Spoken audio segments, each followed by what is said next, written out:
Previously on Quest Friends. Go to the Queen's Manors and request to see a Mr. Mako. Why are there such stringent border security checks for Chardonnay? We're not a wine, sir. We're a city. We do because stupid-ass tourists like you and your good friend Dr. Mako always seem to be causing a trouble of things. I am, as I mentioned, from foreign lands, therefore I have not really heard about this Mako incident. Could you illustrate me on such matters? He is a traitor and a thief and a murderer.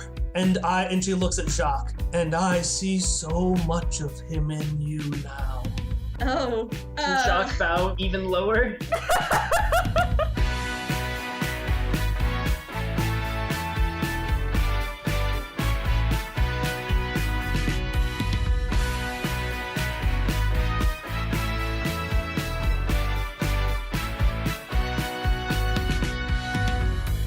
So after Vera lets you know that she has something to show you, she unlocks the door and she walks inside. As she walks inside, the light from the hallway cuts a beam into this darkened room, and in it you can see particles of soot and ash rising and falling together in an elegant dance. Vera reaches down and pulls out a small key-like shape with a glowing orb of light at its handle. And she places this key into a hole in the wall, and the light leaves the key and enters the wall, and it starts coursing through the halls and filling the room with this yellow crisscrossing light like you saw in the hallway. It's a nice room. There's a painting of the Queen, of course, overhanging a fireplace with multiple dressers and a canopied bed as well. In the center is a movable chalkboard, but instead of having like a chalkboard surface, there are just slats of wood covering where the surface presumably is. The room is a mess. Everything is overturned and haphazardly shredded, and the fireplace is overflowing with scorched parchment. Ash lines the floor with tracks of feet and furniture, telling a story of someone rushing desperately to hide their secrets, or uncover someone else's. So as you walk in, Vera turns over to you and says, yes, this is the room we had Mako in. As you can see, it's still in a bit of disrepair. Once he found out the Queen was coming for him, So I brought you here for a very specific reason, because Mr. Mako was working on some really important research, and I believe that if we're able to successfully complete his research and show it to the Queen, we can prove his innocence. And with that, she's gonna take her hand and she slides it down the side of the chalkboard, and the slats, one by one, start flipping upward into the top of the chalkboard. And you see an actual movable chalkboard with a bunch of writing on it. So this is a formula for what Mr. Mako was working on, called Annex. Mr. Mako had this... And I know it's going to be really hard to follow, but please follow along and just believe me for a moment. Mr. Mako had this crazy idea that diseases come from living things. These invisible small creatures are the things that make us sick and healthy. And these things in our bodies are always at war with one another. So what Mr. Mako was recruited to do was to create a gas that essentially gives the body a leg up, boosting our system while specifically telling the body what creatures to target in its attack. The idea he had was that it was easier to protect the Queen by making her body stronger than to just scrub off and clean everyone who is trying to visit her. Unfortunately, the Queen became convinced that this was some sort of poison, and despite my attempts to reassure her that he really was working on something great, about 3 days ago, she had him taken away. But I believe that if we're able to fix this, we can clear his name. Will you help me? Certainly. She breathes a sigh of relief. She's like, that's really good to know. So the thing's almost completed. The one issue with it is that it doesn't bond. Essentially, once it goes out into the air and is exposed to whatever is inside the outside air, it basically dissipates. It disappears and it stops being effective. This formula, and she points to the board, and you see this really ornate, big formula, super confusing. He has this formula that was almost completely finished, but it's missing one component. So I thought that someone who is as great as math as you could help me out with this situation. Well, I'll try, but math is a little bit different than science, so I'm not sure how much accounting is going to fill in this gaseous panacea healing thing. I completely understand, but from what Jesse has told me multiple times, there isn't a better person to have with us right now. Hopper will look simultaneously embarrassed and pleased, and then shrug a little bit and say, well, I will certainly do my best. Well, I appreciate that. The rest of you, feel free to make yourselves comfortable. And then she stops for a moment and says, this happens every time it gets covered up. And she takes off one of her long gloves and she starts cleaning up the chalkboard a little bit while you look at it. Because you know how like chalk dust kind of gets around a little bit? She's just cleaning that up a little bit. She took off her she glove erasing anything, though? No, she's not erasing anything. She's just doing that. Can I, like, scan the formula and see if I find anything that I, like... Just Google it! Yeah, okay, try to Google it. Okay, if I roll the dice, I get a 2.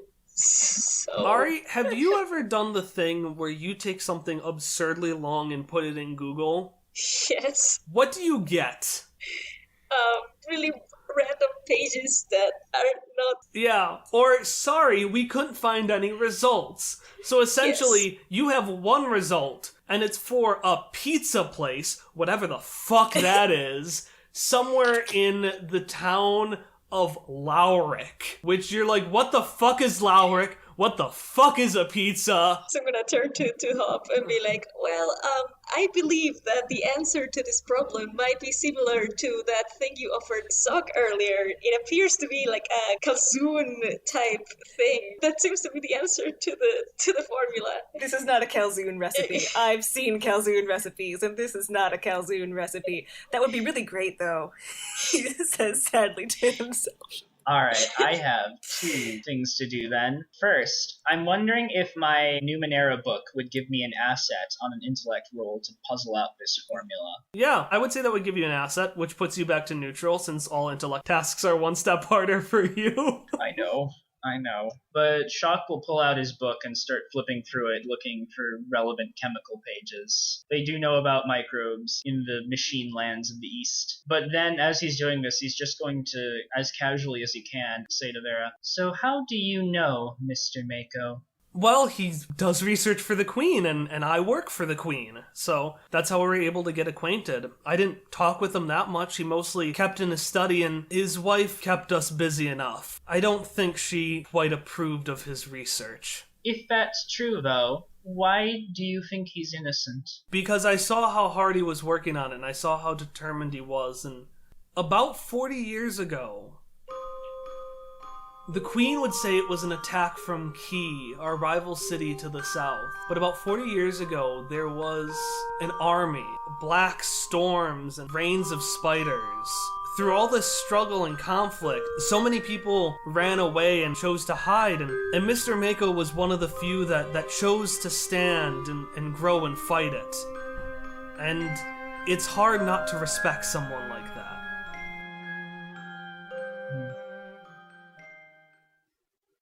Okay. You said he had a wife? Oh yes, Mauve. Age has not gone so well with her. She's a good fighter. She's just sometimes doesn't know when to stop. I like it. So Jacques and Hop, you're gonna try to roll the formula? Yep. Okay, each of you give me a roll. Let's do this thing. Can I put a level of effort, please? Yeah. That's a 5. Let's spend a level of effort. And get a 16. Ooh. Oh, Jacques might solve it. So Jacques, you just know the formula right away. Also, the answer, by the way, is 17. Alright, well then Shock will just flip to the correct page and go, here it is. Right here. And just point it out in the book, and then just write in the missing bit on the chalkboard. Found it. Hopper will look a little bit dumbfounded because he's been studying this, being like, alright, it's my time. Math. And he'll be like, oh. It's all in Sir Arthur's Guide to the Numenera. You know that thing the guys do where they, like, elbow each other for, like, a job well done? He's gonna, like, gently elbow Jacques a little bit and be like, hey, good job. Jacques will jump at the elbow and, like, skitter back a little bit.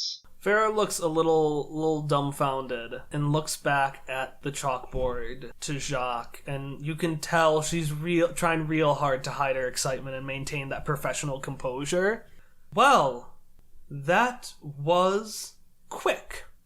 She puts the glove back on her hand and then rubs her hand down the side of the chalkboard and the slats go down again. Well, I really do appreciate the help that you've given already. That's an incredible generosity of you. I'll show you to your room now. And then she's gonna walk you out of the room. That was uncomfortably easy. Just wait till we go to Mr. Mako, like, oh no, it was on page 10 of this book.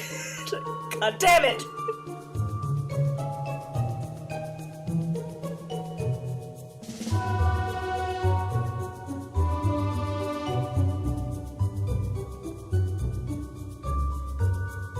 Hello, hello, hello! Welcome to the announcement break for episode 8 of Quest Friends. I am Kyle, your GM, and I just got a couple of things to tell you about right now. The first is that, as always, our intro and outro songs are Friends and Hitoshio, both by Miracle of Sound. You can also find all the other songs and sound effects we use below. The second thing I wanted to mention was just to bring up that, yes, I know that Ari's audio sounds a little bit weird this episode, and it's going to sound a little bit weird next session. There was just some stuff up with the recording. Think of it as Ari is playing a robot, so her audio is just more robotic. Finally, got a call to action this week. Check out RPG Casts, that's with an S.com. It's a really cool database that catalogs a variety of role-playing podcasts, including actual plays like us, podcasts that just kind of talk about role-playing, and anything in between. Each podcast has multiple tags, so you can search things like Numenera and find Numenera podcasts. It also has specific categories for players and hosts who are women, non-binary, LGBTQ+, and or people of color, which is really freaking awesome. And I mean, if you like us, then you're probably going to find at least one other thing you like on that website, so give it a look. Alright, so since we were a week late with this episode,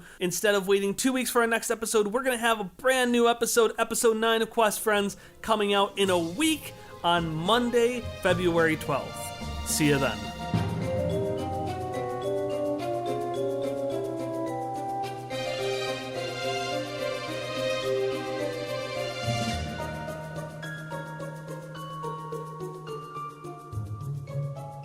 We're going to jump back a little bit for a second. We're going to zoom back in time because there was actually something that happened. I just didn't want to interrupt the flow because Ellie is the only person who didn't look at the formula. So she was the only person who was able to see this. As Vera pulled off her long glove and used it to wipe the board, on the back of Vera's hand, taking up the whole thing, Ellie saw an image that looks less like a tattoo and more like an imprint, with the lines being made by skin that just digs in deeper into the hand than the rest. This imprint that she saw was of a clock, with faint gears and cogs buried beneath 2 hands. There are no time markers on this clock, but if there were, the hands would be pointing to 5 minutes before midnight. Would there be any way I would know that that relates to something? I mean, you can give me a roll and see if it relates to something if you want to check knowledge. Yeah, I didn't roll to identify because my intellect's not very high, but I am trained in identification recall. 17. Yeah. You know, it's a symbol that you haven't seen in a long time. But there was somebody you remember very distinctly when you were a little youngin', when you were a young sprite and you were having crazy good times and having lots of boyfriends and girlfriends and romantic partners of a non-binary nature. When you were romantically involved with whoever the fuck you felt like. There was one person who said they ran away from a gang. And they didn't give you details about the gang, but they ran away from a gang that they called the Jagged Dream. And they had an imprint of a clock on their skin that looked just like that. Alright, Vera walks you back to your room. So after all that, you walk through the hallways and Vera walks with you. And if you want to shoot the shit, you can. Otherwise, you just kind of walk. And she's, constantly praising you, being like, Jesse, you really did keep good company. They're blushing and they're super excited because, they get approval from Vera. Can Shock butt in during the walk back?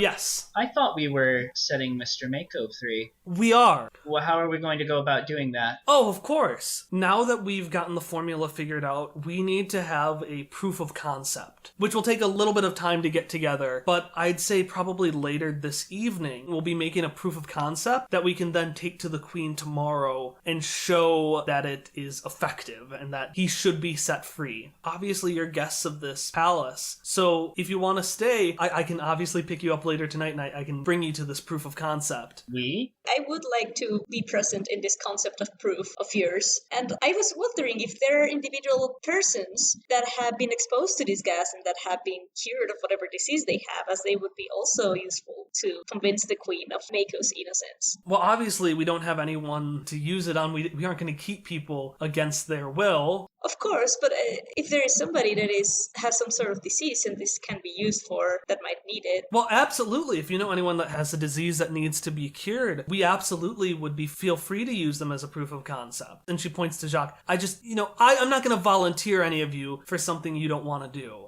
Hopper will side-eye Shock. Misha is also going to side-eye Shock. Why did you say we? When did I say we? Just a few moments ago. You said where we are manufacturing it. Who is we? I thought we were doing this without the knowledge of the queen, because she would imprison or kill anyone who defied her. Vera looks very shocked for a moment, and then she kind of gives you a knowing wink and says, well, there are some things that the queen doesn't need to know about. It would be a shame, wouldn't it, if the queen did know something? She's gonna give you a dead look. Well, things don't always work out the way they're expected to. Alright, let's keep going to your room. No. I want to know what you're talking about. Why are you so...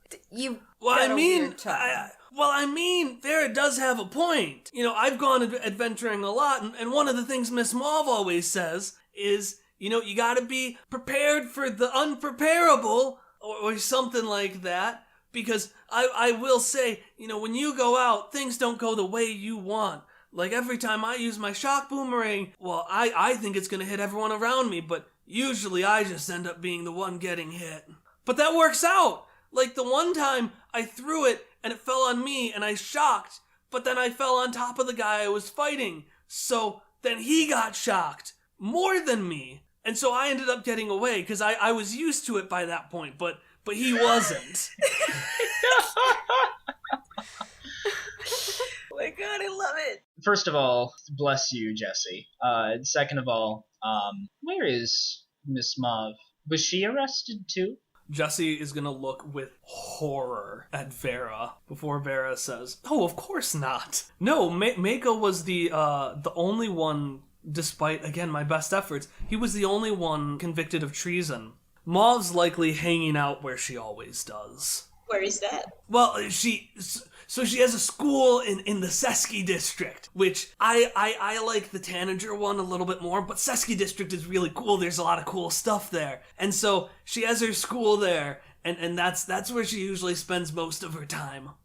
So you're gonna keep walking, she's gonna keep walking you around the hallways, and she turns over and opens one of the rooms that wasn't locked. So unfortunately I wasn't able to prepare a perfect guest room in time, but this should do. And you step in and you see a guest room. It's basically the same. You've got the Queen's painting. You've got two beds instead of one, which is nice. You still got 5 people to split it with. You got a couple of dressers. You've got a little table with some cards. Before she leaves. Oh, she's gonna do a lot of stuff before she leaves. So what do you want?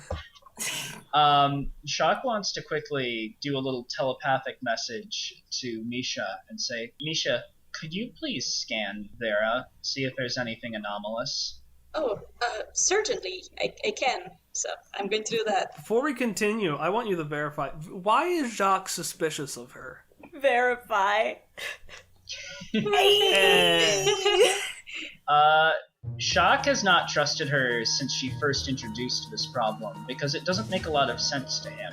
Basically, this is a situation where, disloyalty is very dangerous, and Vera is taking a lot of risks to help someone she doesn't know very well by her own words, and is employing perfect strangers to do so. If she is really as powerful as she claims, being able to show the Queen that the formula is harmless, she could have easily just smuggled Mako out some other way. Her story doesn't make a lot of sense. And then on the walk back, she said a couple of more things that seemed weird. It doesn't make a lot of sense to Shock that just showing off this formula will prove that Mako is innocent, because that's not really exactly what the Queen accused him of. Yes, poison as well, but also spying to lead an invasion.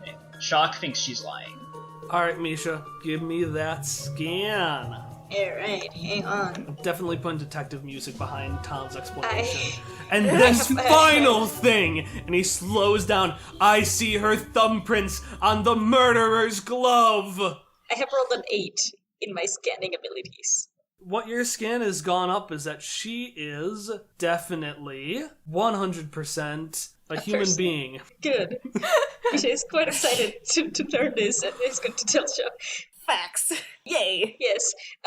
Shock, I learned a quite important revelation about this person, about this lady. Oh? I have learned that this is indeed a human being and not a robot. Well, I suppose that's good news. We should still be careful, though. I think she might be lying to us. Oh, really? I was not able to detect that, but I'm not too familiar with lies and truths of human beings or robots. Alright, I know there aren't that many beds, but I'll be sure to get you in a few hours. It shouldn't be that long to start synthesizing the substance so that we can try it out. I do have one weird request. The queen demands that every guest in her palace wear the royal garb. And she pulls out these long, they're like the robes that are also dresses and go down your whole body. And they're all they're very green. They're like green screen green. And they're really ugly. The font is in, I'm gonna say a reddish brown, which if you combine that with green, is super ugly, but they're the queen's favorite colors. Is it Comic Sans? Yeah. God, Queen is awful. Question. Is Vera wearing one of these? Vera is wearing an outfit similar to it. She is wearing, it's more like she's wearing a suit top and then more like gray pants. Okay. And she has that logo, and she has these long white gloves. White? Yeah, these long grayish white gloves. And these super, super big heels. So she's dressed like a professional woman. Okay. Hopper's gonna ask, everyone has to wear these? I'm sorry, the queen demands that you do. I'm gonna look at Jessie to see if this is a true thing. Jesse's already, you can see there's a kind of wall, because I'm not gonna have naked people. Like a changing screen, right? There's a changing screen. Yeah. Jesse is already coming out from behind it, holding their clothes neatly folded together. Hopper will go, Thank you, Jesse. You can just put that in your drawer and hold on to that here. yeah, do we ever get our weapons back? No. Hopper's gonna ask Vera. He just remembered. All of our weapons are gone. All of our stuff is gone. Oh, of course, absolutely. All of your weapons are being kept safe and sound in the same facility that we house the gifts that we give to the queen. Don't worry, we'll be able to distinguish which one are the gifts and which one are your weapons, but that's just the same facility in which we keep it. So they're kept safe and sound there. That being said, I was able to get out your things, Jesse. And she smiles at Jesse and hands him 2 objects. One of which is a sphere of sand, and all the sand on the inside seems to be pointing north. The second one is the shock weapon that they mentioned, which is The taser boomerang? is a boomerang with a bunch of tasers just taped onto it. So you get a very clear idea about why the tasers hit Jesse. I don't like sand. It's coarse and gets everywhere. But no, can we just take Jesse with us when we leave? This is an important question. Jessie is wonderful. So she gives it to Miss Vera. She gives it to Jesse, and Jesse's like, wow, this is super great. Thank you so much. And Vera says, you can just change behind that area. There are some bags you can put your clothes in, which will keep safe and sound. And then, yeah, you'll have the run of the place. Okay. Shock'll go get changed. Same for Misha. Hopper really doesn't want to, but he will. He hates these outfits. They're terrible. Can he still wear his hat? The queen requests conformity. Fine.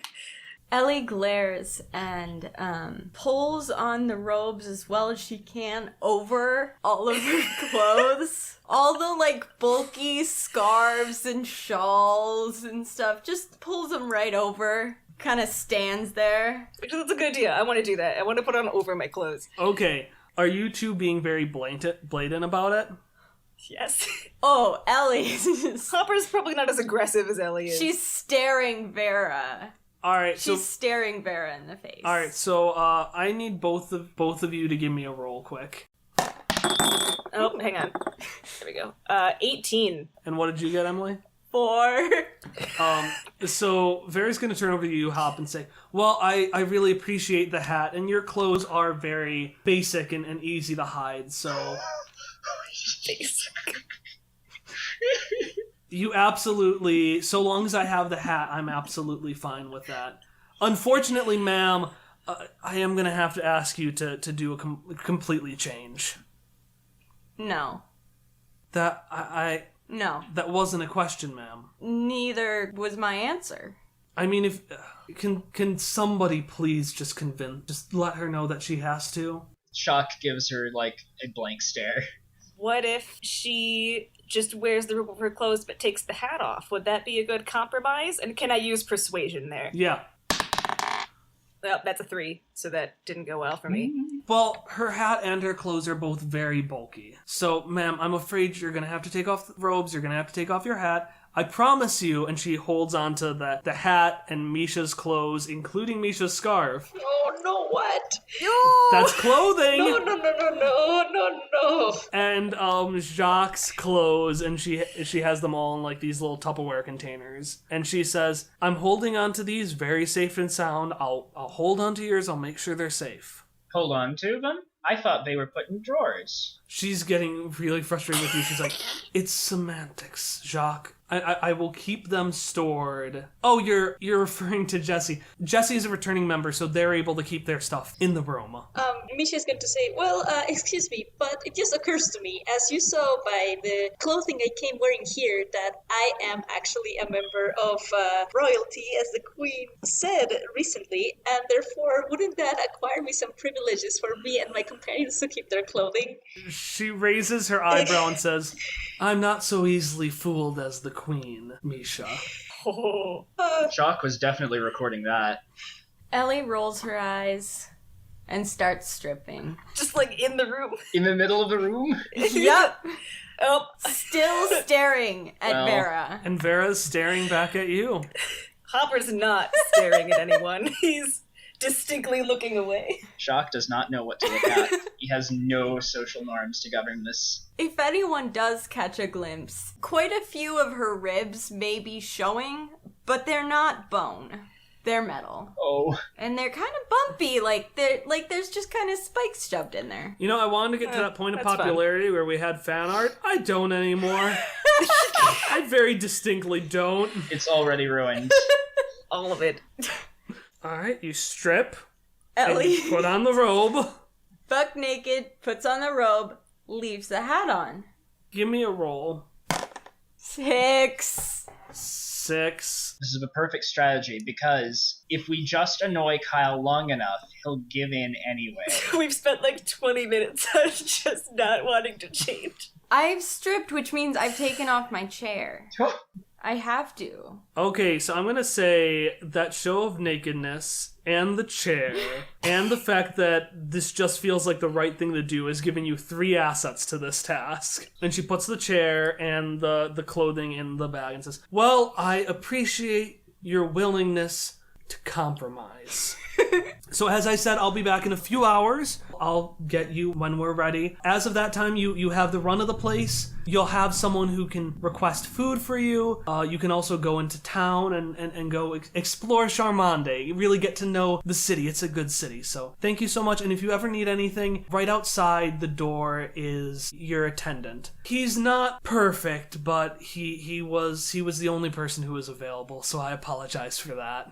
So Misha's still going to try to bargain and be like, excuse me, but is there any way that I could at least keep my scarf? You understand, my scarf gets pretty lonely if it is not next to me, and it needs company as much as I need it as well. Vera has already left the room. Oh no. Character motivation. Now you have a reason. Vengeance. They took my weapons and they took my scarf. I'm naked. Sit there with a scarf, it's like ripped just a little bit, and you're like crying on the ground with it in your arms. I imagine Misha saying it. Vera! Rachel! Yes. Okay, she walks out the room and the door is closed, and you got the place to yourself. What are you gonna do?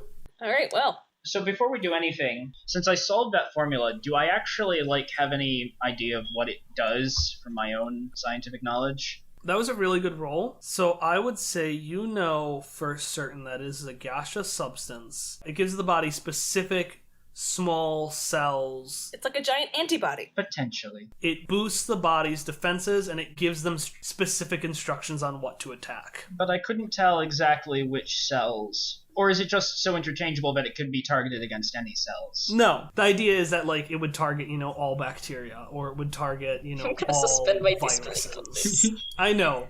It's Science not great. magic. Sci-fi. It's magic. I don't know how to get something to target specific, viruses, so it just attacks all the bad ones, and it attacks all bad bacteria. That's the idea that's presented. The part of the formula that you were fixing was the part that was the actual, sustainability and, keeping it together when it was released into the atmosphere. So that was the part you were focused on. Okay.